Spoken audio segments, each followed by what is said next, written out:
जय माँ इंद्राक्षी, जय अम्बे। इंद्राक्षी धाम में दर्शकों आप सभी का हम हार्दिक स्वागत करते हैं। आज के दिन जिन जातकों का जन्मदिवस है, मैरिज एनिवर्सरी है, उन सभी को हमारी तरफ से बहुत बहुत शुभकामनाएं। ज्योतिष का एक बहुत चमत्कारिक चैप्टर आज हम आपको समझाने वाले हैं। खोई वस्तु मिलेगी या नहीं, और मिलेगी तो किस दिशा में मिलेगी। ये बहुत लोगों के साथ ऐसा हो जाता है।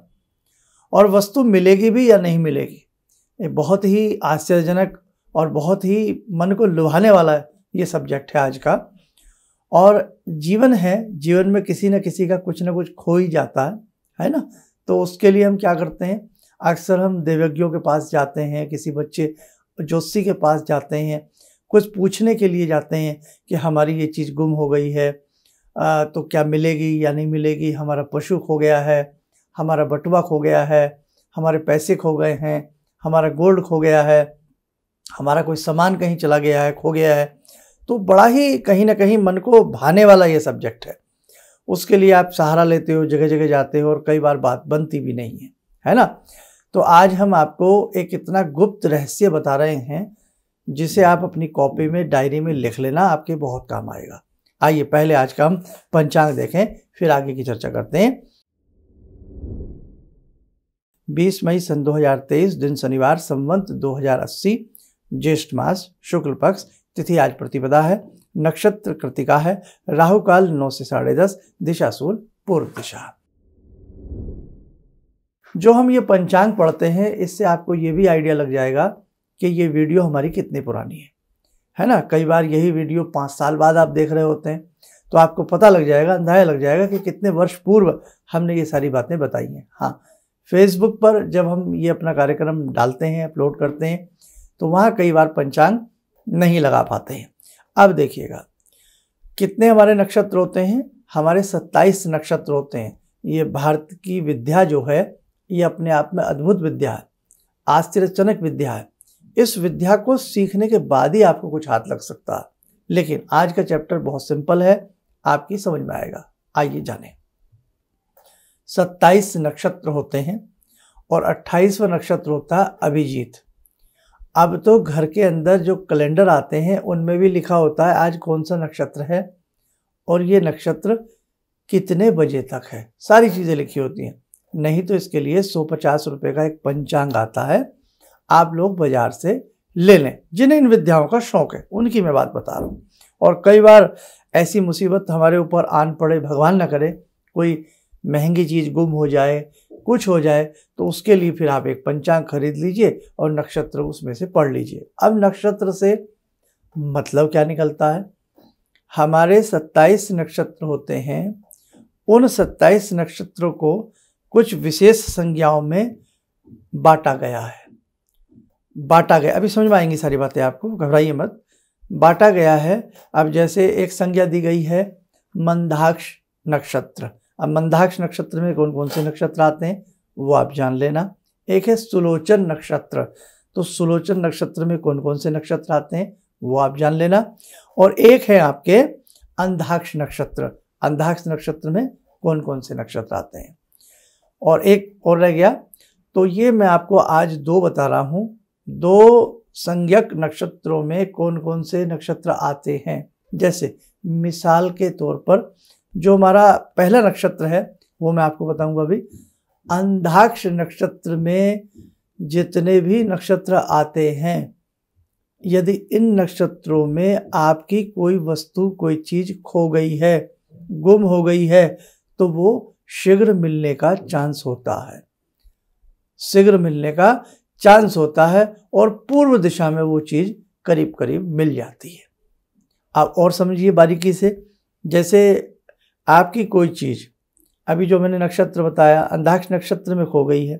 अब अंधाक्ष नक्षत्र में कौन कौन से नक्षत्र आते हैं वो भी मैं आपको बता दूंगा, आप नोट कर लेना। घर में कई बार हमारी गोल्ड की अंगूठी है, चैन है, रख करके भूल जाते हैं, मिल नहीं रही होती, परेशान हो जाते हैं। कोई सरकारी दस्तावेज है, कोई चीज़ है, मिल नहीं रही है, तो आप पहले ये देखें कि हमने किस दिन वो चीज़ रखी थी, या किस दिन हमारी वो चीज़ गुम हुई है, उस दिन कौन सा नक्षत्र था वो देख लें, और फिर उसकी डिटेल देख लें। आइए पहले आप 2 टेबल लिख लीजिए, फिर आपको और पता लग जाएगा। लिखें अभी मैं कुछ नक्षत्रों का नाम बोल रहा हूँ, वो नक्षत्र जान लेना किस श्रेणी में आते हैं। अंधाक्ष नक्षत्र, इनके अंतर्गत कौन कौन से नक्षत्र आते हैं नोट करें। रोहिणी, पुष्य, उत्तरा फाल्गुनी, विशाखा, पूर्वाषाढ़ा, धनिष्ठा और रेवती। ये नक्षत्र अंधाक्ष नक्षत्र की संज्ञा में आते हैं, श्रेणी में आते हैं। इस नक्षत्र में खोई गई वस्तु शीघ्र मिल जाएगी और पूर्व दिशा में मिलेगी, नोट कर लेना। अब आ जाइए दूसरी टेबल लिखिए, सुलोचन नक्षत्र की तालिका। इस सुलोचन नक्षत्र संज्ञा में कौन कौन से नक्षत्र आते हैं लिखें। कृत्तिका, पुनर्वसु, पूर्वा फाल्गुनी, स्वाति, मूल, स्वर्ण, उत्तरा फाल्गुनी। इन नक्षत्रों में गुम हुई वस्तु नहीं मिलती। आया समझ में? है अद्भुत चैप्टर, छोटा सा है, बहुत लोगों को नहीं समझ में आ रहा होगा जिन्हें ज्योतिष के बारे में कतई भी नहीं मालूम है।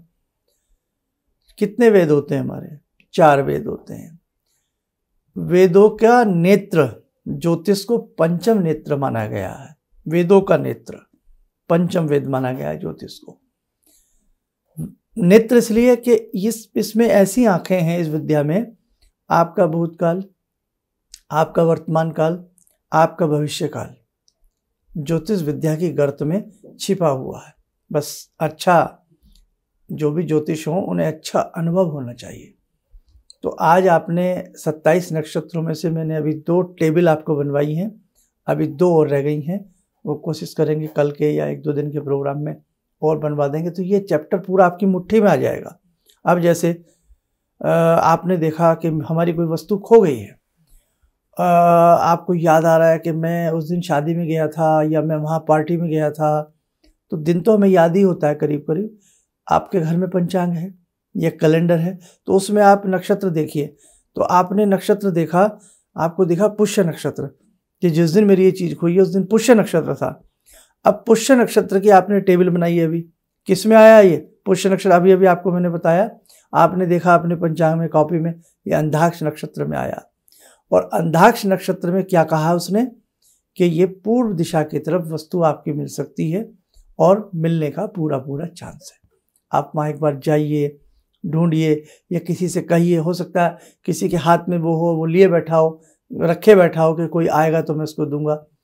आपको लगता है मैं घर में ही उस दिन में था और मैंने अपनी रिंग, अंगूठी या कोई भी ऐसी चीज़ रखी है, उस दिन की बात है। तो आपने नक्षत्र देखा कौन सा है और श्रेणी देखी और आपको लगा वो वस्तु पूर्व दिशा में, तो घर की पूर्व दिशा में उस वस्तु को खोजिएगा। मतलब ये एक सहारा है। मैं बिल्कुल ये नहीं कह सकता कि बिल्कुल ही प्रमाणिक है ये चीज़, लेकिन देवज्ञों का, मनीषियों का, हमारे ऋषियों की बनाई हुई ये सारणी है। अब मैंने आज 2 चीज़ें आपको बताई हैं और एक और मैंने बताया सुलोचन। अब आपको लगे मेरा पर्स खो गया था, मैं उस दिन वहाँ गया था, तब आपने उसका नक्षत्र देखा और वो नक्षत्र आपको दिखाई दिया कृत्तिका, और कृत्तिका किस में आता है? सुलोचन में। तो सुलोचन में गुम हुई वस्तु नहीं मिलती, ना के बराबर उसका चांस हो जाता है। ये तो हुई ये वाली बात। लेकिन अपनी चीज को प्राप्त करने का प्रयास करते रहिए। ये नक्षत्र तालिका है। अभी मैंने आपको आधे नक्षत्र बताए हैं, 2 तालिका बनानी और रह गई हैं, मंदाक्ष और मंदाक्ष। ये दोनों की दोनों मैं आपको बता दूंगा, वो आप नोट कर लेना, उसमें आपको आगे की सारी चीज़ें और भी मालूम पड़ जाएंगी। लेकिन कई बार हमारा सत्कर्म बहुत अच्छा होता है। तालिका अपनी जगह है लेकिन हमारा सत्कर्म अपनी जगह है। अगर हमारा सत्कर्म अच्छा है, हमारे दिन अच्छे चल रहे हैं, हमारे ग्रह अच्छे चल रहे हैं, तो ये तालिका भी विफल हो जाएगी। कहते हैं ना, जाको राको साइया मार सके ना कोई। फिर वो वाली बात हो जाती है, लोग मौत के मुंह में से निकल आते हैं, सब नष्ट हो जाता है लेकिन व्यक्ति बच जाता है ना। देखा नहीं अभी पीछे कितना बड़ा भूकंप आया था विदेश में, और छोटे छोटे बच्चे भगवान की कृपा से कैसे पर वो सब ठीक रखे। तो कुछ नहीं कह सकते हम, लेकिन हाँ कई बार इस प्रकार की तालिकाएं जो हमारे होती हैं बनी हुई, वो हमारे काम बहुत आती हैं। बाकी हमारी ग्रह चाल होती है, किस्मत ख़राब होती है, तभी कीमती चीज़ें हमारी खो जाती हैं। किस्मत अच्छी होती है तो वो वस्तुएं हमारी पुनः मिल भी जाती हैं। अब 2 तालिकाएं और रह गई आपको बताने के लिए, मध्याक्ष और मंदाक्ष। ये 2 और मैं आपको नोट करवा दूंगा, वो नोट और कर लेना। आइए साधकों, समय हो चला आज की ध्यान साधना का। आज की ध्यान साधना में जुड़ते हैं हम भगवान श्री कृष्ण से। ओम करारविंदे न पदारविंदम मुखारविंदे विनिवेशयन्तम वटस्य पत्रस्य पुटे शयानं बालामुकुन्दं मनसा स्मरामि बालामुकुन्दं मनसा स्मरामि कस्तूरीतिलकं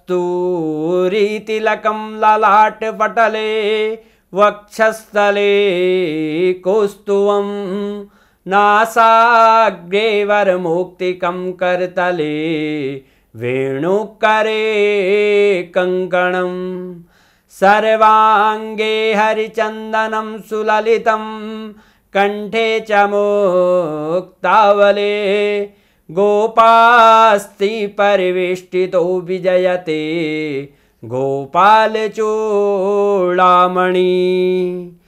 शान्ताकारं भुजगशयनं पद्मनाभं सुरेशं विश्वाधारं गगनसदृशं मेघवर्णं शुभांगं लक्ष्मीकान्तं कमलनयनं योगवृद्ध्यानगम्यं वन्दे विष्णुं भवभयहरं सर्वलोकैकनाथं।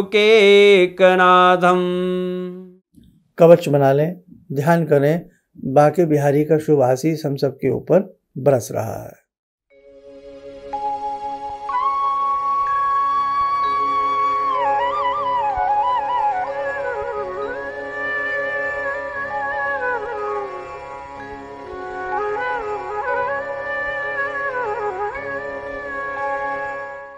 ओम बोलते हुए नेत्र खोलें, सामान्य हो जाए। देखो साधकों, आप सबके कष्टों के निवारण के लिए, पितरों की संतुष्टि के लिए, पितृदोष मुक्ति के लिए एक विशेष पूजन 18 जून को होने जा रहा है। इस पूजन में जिन्होंने अपना नाम लिखवाया है वो सब बहुत अच्छे मन से आने का प्रयास करें। ये आपको भगवान ने एक मौका दिया है। सीटें सभी फुल हो चुकी हैं, इसलिए बहुत नए सिरे से अपना नाम लिखवाना चाहते हैं, क्षमा चाहेंगे, क्योंकि करीब करीब सारी सीट्स जो थी, मतलब एक बैठने की जो कैपेसिटी है हॉल की, वो फुल हो चुकी है। क्या क्या घर से आपको लाना है वो सारी चीज़ें हम बता चुके हैं। एड्रेस के लिए आप 1 सप्ताह के बाद सब, वैसे तो करीब करीब जो हमारा एड्रेस हमने पुराने लोगों को दिया, लेकिन बहुत लोगों के पास नहीं भी होगा, तो 1 सप्ताह के बाद आप सब लोग एड्रेस ऑफिस से उसकी जानकारी लेते रहना, ठीक है। और बाकी इस प्रकार के जितने भी हमारे ज्योतिषी चैप्टर होते हैं, इनके लिए एक डायरी बना लीजिए। कोई भी विद्या, पढ़ी हुई विद्या बहुत कई बार आड़े वक्त काम आती है, इसलिए सीख कर भी सीखते रहिएगा। आप स्वस्थ रहें, सुखी रहें। इन्हीं शुभकामनाओं के साथ हम अपनी वाणी को विराम देते हैं। जय जय अम्बे। वस्यमुखी राजमुखी स्वाहा वाला जो बताए थे सर आप, तो जो प्रयोग करना करके, तो मैं प्रयोग अक्सर करता हूँ, बहुत अच्छा मुझे फायदा मिलता है, बहुत फल मिलता है उससे मुझे।